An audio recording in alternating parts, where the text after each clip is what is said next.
And then we describe these jobs, and we determine functional map. What are these people? What are the functions that the people of the outdoors, what do they do? What is their function? What is their job? That was the first project that we did 6 years ago. And then we determine the competencies that people should have to work in the outdoors, in the outdoor sector. And so we determined a competence framework, what is called a competence framework, which is a document like this.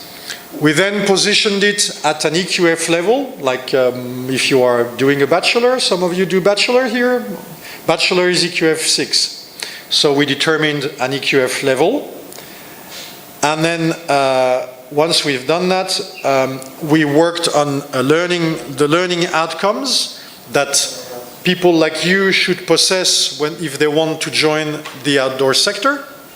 And finally, that's what it was. And finally, we determined the learning syllabus. So over the years, the outdoor as a sector has determined itself by analyzing all the steps that are part of the sector. The definition, the occupations, the functions, the competencies, the learning outcomes, all this has been identified. And if we can say today that the outdoor sector is very different in terms of competencies required to the sports sector, is because we've done this analysis. And we know that it's two different issues. The final project that we run, but we finished 2 years ago, was called the ELISA project. And it included a definition of a syllabus, but also a definition, a perimeter of the trade. We identified very clearly, as I mentioned before, where we stopped and where we finish. As well, we determined what is out of our scope. Again, extreme, sport, all this is not part of our sector. It may be part of the outdoors, but it's not part of the economic sector that is called the outdoor sector. We also determine perimeters of the definition of the trade. Now, this is the sector. Now for ECO, what is ECO? ECO is the European Confederation of Outdoor Employers.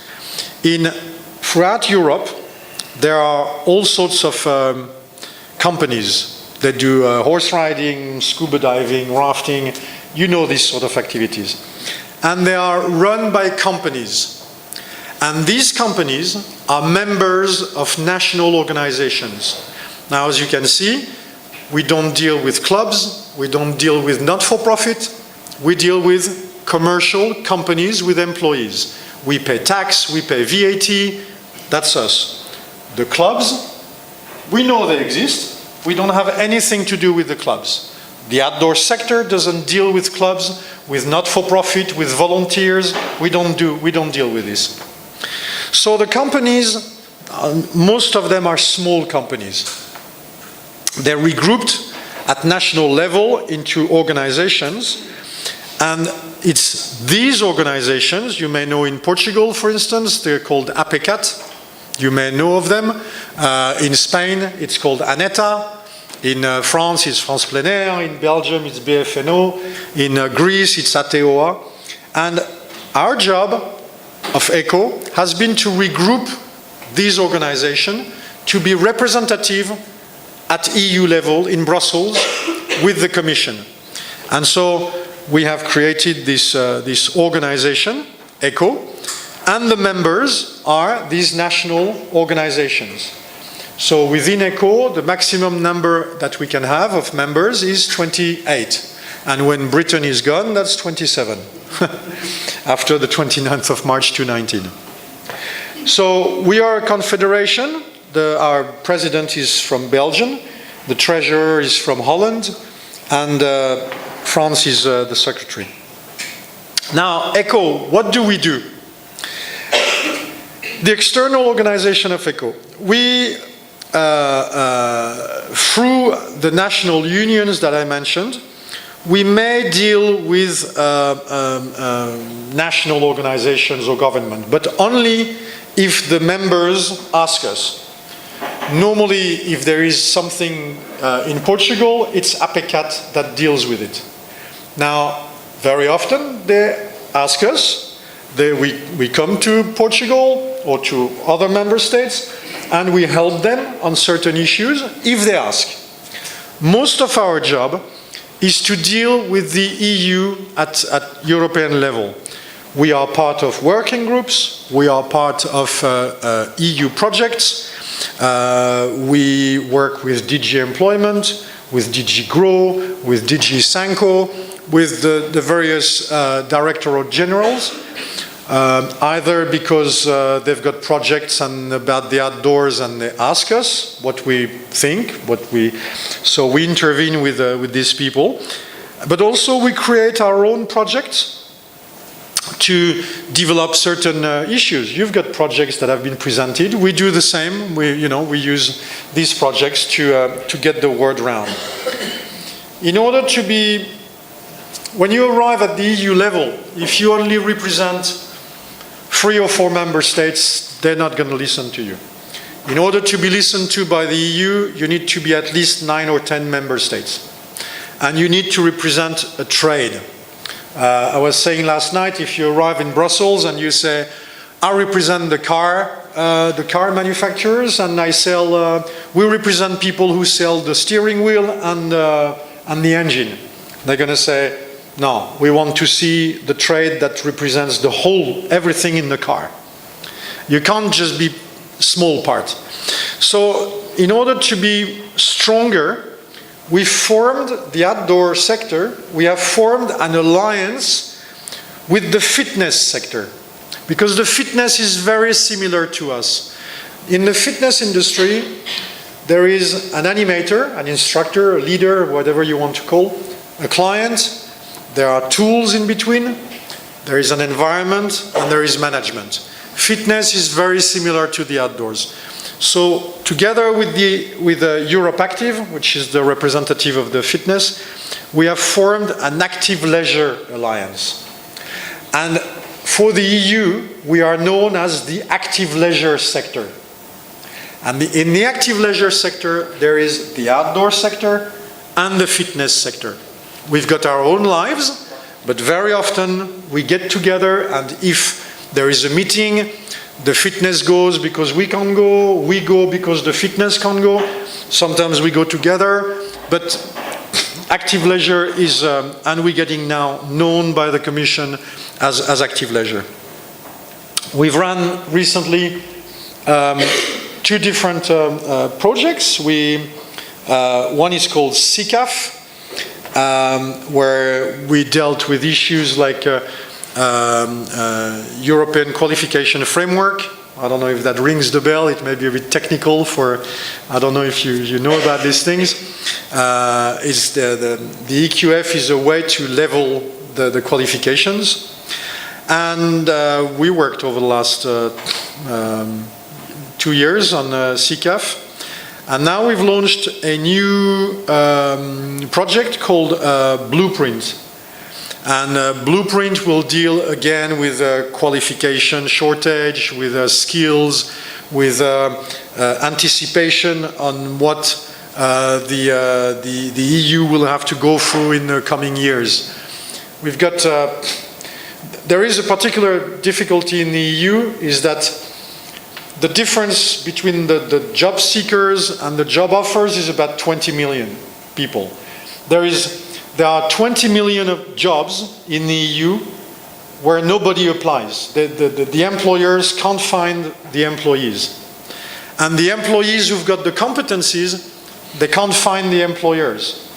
Why? Because maybe the job is in France and the employee who's got the competence is in Portugal.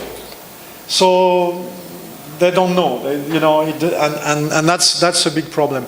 So the EU has asked all the sectors to work on identifying where the jobs are, what the gaps are, if people are trained properly, if people have got the right qualification. And these projects that we do the motivation is to analyze this situation and to find out more and to make proposals to the Commission to improve the situation in our sector. We're not the only one. The automobile sector, the computer sector, all sectors have been asked to work on these issues. And within this blueprint project, we also form other, we also think on other issues, sector skills alliance, certification organizations, accreditation for training providers. So clearly these projects are organized, the idea behind these projects is to organize the sector. The outdoor sector is very new. It's 20, 30 years old. For you, 20, 30 years old may sound old, but it's not. Carpentry has been going for hundreds of years. Metal industry, car industry, house industry, doctors, lawyers, all these industries, all these sectors have been existing for 100, 200 years, 300 years. They've had time to create standards, to get organized. The outdoor sector is a bit like the computer sector or the mobile phone sector. The mobile phone sector is 20 years old. For us, it may sound old, but as a sector, it's very new. Butchers, bakers are old sectors, but computers, telephone, the outdoors are very recent sector, and the standards don't necessarily exist. The common rules don't necessarily exist. And I remember, I've been in the trade now for nearly 25, 30 years. 30 years ago, no one in France knew what the Portuguese were doing in the outdoors. No one in Germany knew what was happening in terms of sailing or hiking in Greece or in Estonia. We didn't know. We didn't know. And it's only like in the last 15 years, the first EU projects for the outdoors was 10 years ago. And I remember because I wrote the project. And when we met, there was 20 of us from Greece, Estonia, the UK, Ireland. We didn't speak the same language. We didn't have the same culture.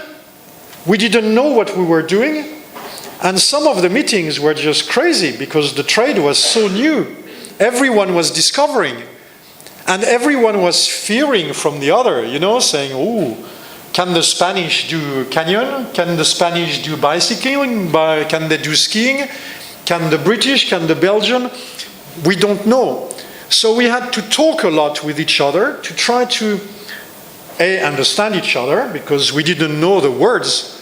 We all spoke English. But the Portuguese said, "Oh, we call that an instructor." And the Belgians said, no, it's not an instructor, it's a leader. And the French said, no, it's a moniteur. And another one said, "Oh, no, it's something else." And just to get to use the same word, it took months because we didn't know each other. And so as you can see, the things that may sound simple, we had to discuss, we had to debate, and it was in fact very complicated because in Portuguese, instructor sounds like something. In German, it sounds like something else. So we had to agree.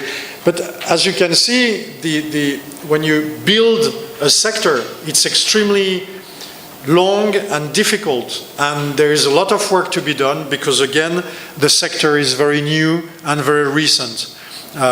When I was younger, the outdoor sector didn't exist. Everybody was doing a type of activities that were sporty, and no one was doing it for leisure or for fun. It was just for practice, for competition, for performance.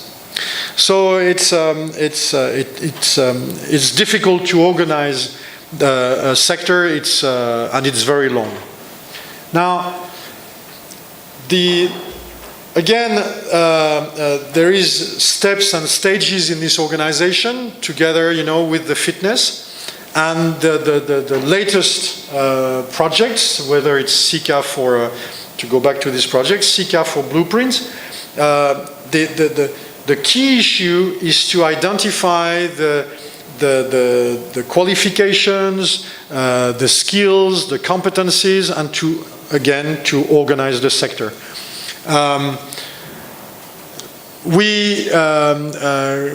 Qualification frameworks are ways to structure these qualifications, and that's yet again something that didn't exist in our sector, so we had to work on it.